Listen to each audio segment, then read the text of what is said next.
بسم اللہ الرحمن الرحیم۔ السلام علیکم ناظرین کرام، جیسا کہ آپ جانتے ہیں کہ پاکستان میں شدید بارشوں کے بعد دریاؤں میں طغیانی اور سیلاب کی کیفیت ہے۔ اس سیلاب سے کم و بیش 900 افراد جاں بحق ہو چکے۔ سب سے زیادہ سندھ اور بلوچستان متاثر ہوئے، لیکن ناظرین کرام، سیاستدانوں کا ظالمانہ رویہ آپ نے دیکھا۔ وہ اپنی سیاسی لڑائی ترک کرنے کے لیے تیار نہیں ہوئے۔ لوگ ڈوب رہے ہیں۔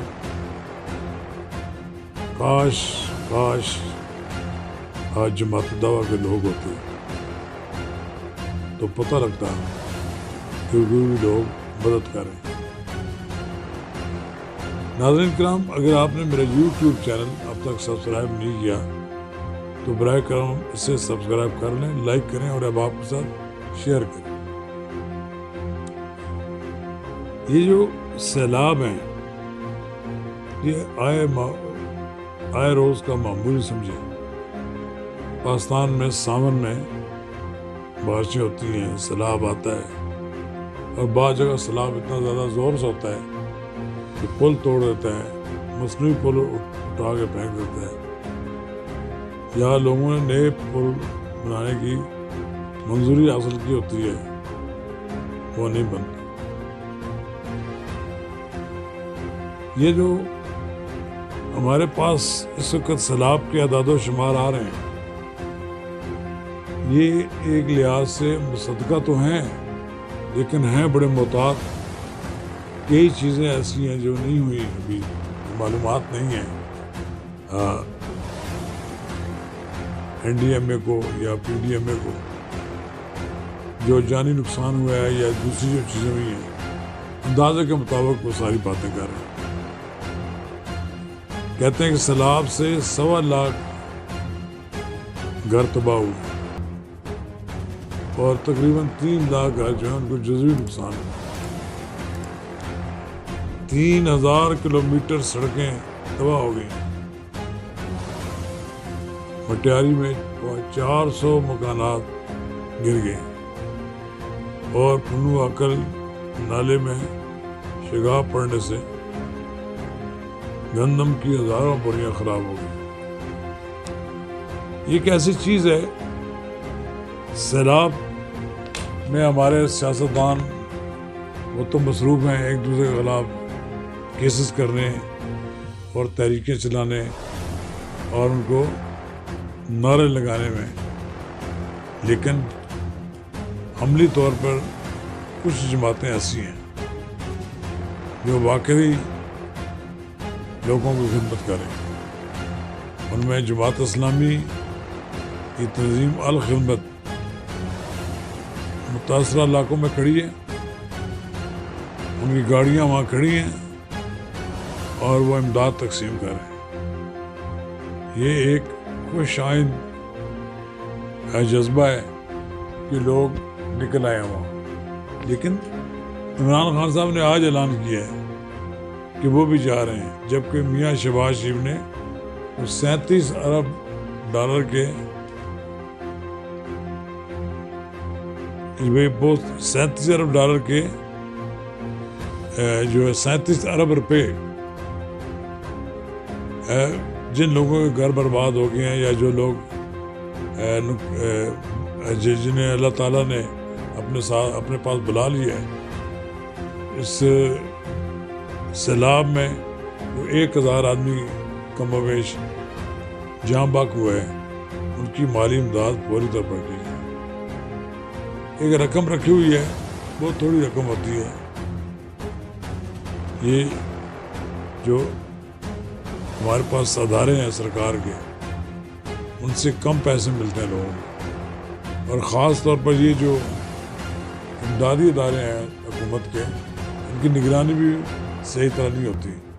ہوتا یہ ہے کہ جب پیسہ اوپر سے آتا ہے حکومت کی مدد کا، تو جہاں وہ راستے میں کھا لیا جاتا ہے، ہضم کر لیا جاتا ہے، اس کا کوئی ڈکار بھی نہیں مارتا، لیکن اس کے بدلے وہ گہری نیند سوتا کہ آج کا دن تو گزر گیا۔ لیکن ان دوستوں کے بارے میں بھی انہیں سوچنا چاہیے کہ جو رات گئے تک اسی مشن پر لگے رہیں، تو یہ جو رات سوچنا چاہیے کہ اس مشن میں جو لوگ لگے ہوئے ہیں ان کی حوصلہ افزائی سے ہوتا ہے۔ میں جماعت اسلامی کو مبارکباد دیتا ہوں۔ ایک تنظیم ہوا کرتی تھی جماعت الدعوہ کی، وہ بھی اس کا نام بڑا فلاحی تھا، ادارہ تھا، اس کے فلاح انسانیت نام معلوم اس کا ادارے کا نام تھا۔ جب سے بین ہوئے اس ادارے نے بھی کام بند کر دیا۔ اب کسی نہ کسی طریقے سے لوگوں کی مدد پہنچانی ہے، سیاستدانوں کو سیاست چھوڑ کر سیاسی مقاصد کے اصول کے لیے نہیں، بلکہ سیدھے ہونا چاہیے کہ وہ جائیں اور اپنی طرف سے ان علاقوں کے لوگوں کی مدد کریں۔ جب سیاستدان بھی وہاں کھڑے ہوں گے تو یقیناً حکومت کی طرف سے فراہم کی جانے والی امداد کی منصفانہ تقسیم ہوگی، اور یہ اسی صورت میں ممکن ہے اگر اخلاق کے ساتھ کام کیا جائے۔ یہ بارشوں کا سلسلہ جو ہے، یہ بلوچستان جو ہے اس وقت سندھ، پنجاب اور اے پی کے درمیان اس کا رابطہ منقطع ہو چکا ہے۔ اس کی یہ وجہ یہ بتائی جاتی ہے کہ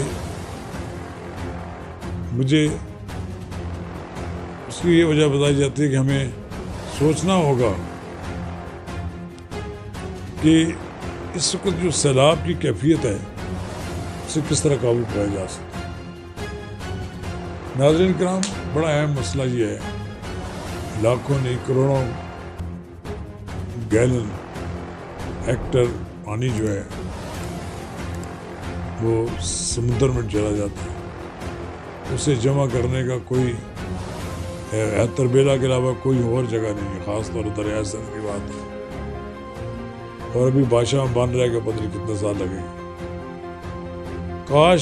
کاش اس پانی کو سٹور کرنے کا ہمارے پاس انتظام ہوتا، اور یہ کہیں سٹور ہو جاتا، کہیں ڈیم بن جاتا، تو یقیناً اس کا فائدہ پہنچتا عام آدمی کو۔ پاکستان کی جو بجلی کی ضرورت جو مہنگی مل رہی ہے، اس سے جان چھڑانے کا ایک ہی طریقہ ہے کہ پاکستان کے اندر چھوٹے بڑے ڈیم بنے، اور یہ ڈیم جہاں اب لوگوں کو خوراک فراہم کرنے کے لیے مچھلی وہاں پالی جا سکے گی، وہاں ان ڈیموں کے ذریعے پانی بھی تقسیم کیا جا سکے، بجلی بھی پیدا کی جا سکے۔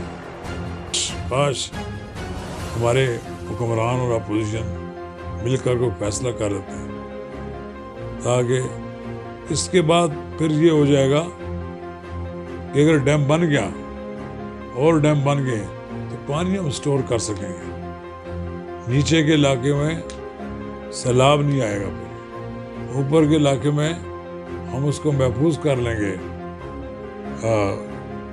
جو اس وقت ڈیم بن رہا ہے، اس کے علاوہ جو پہلے سے موجود ہے تربیلا اور اس کی بجلی جو ہے، تو جب بھی بجلی پیدا کرنے کے ہمارے وسائل بڑھ جائیں گے تو انشاءاللہ تعالی ہم اپنے آپ کو مستحکم کر لیں گے، ہماری مالی حالت مستحکم ہو جائے گی۔ مجھے امید ہے کہ موجودہ حکومت جس سنجیدگی کے ساتھ اس بحران کو، توانائی کے بحران کو حل کرنے کی کوشش کر رہی ہے، اپوزیشن بھی اس کے ساتھ پورا تعاون کرے گی۔ یہ قومی مسئلہ ہے، ہمیں یہ دیکھنا چاہیے کہ جو 1 کروڑ لوگ بے گھر ہو گئے، ان کی بحالی کے لیے ہم نے جدوجہد کرنی ہے، اور وہاں پر ہمیں ایسی جگہ پر بھی کھڑا ہونا پڑے گا جہاں سے پانی ہمیں چاہیے، ہمیں ان علاقوں میں پانی کو ذخیرہ کرنے کی ہمیں صلاحیت بڑھانی پڑے گی. جب تک ہم پاکستان میں اپنی صلاحیت نہیں بڑھاتے ذخیرہ کرنے کی، پاکستان میں بجلی کا بحران رہے گا. ہم مہنگی بجلی استعمال کرتے رہیں گے. کاش پاکستان میں کالابا ڈیم بن جاتا، ایک ڈیم بن جاتا. کاش پاکستان کے لوگ بھی بجلی کا استعمال اور پٹرول کا استعمال کو یہ سمجھ کر استعمال کریں کہ ہمیں بڑا قیمتی چیزیں ہیں، ہمیں ان کے لیے وعدہ بھی دینا پڑتا ہے.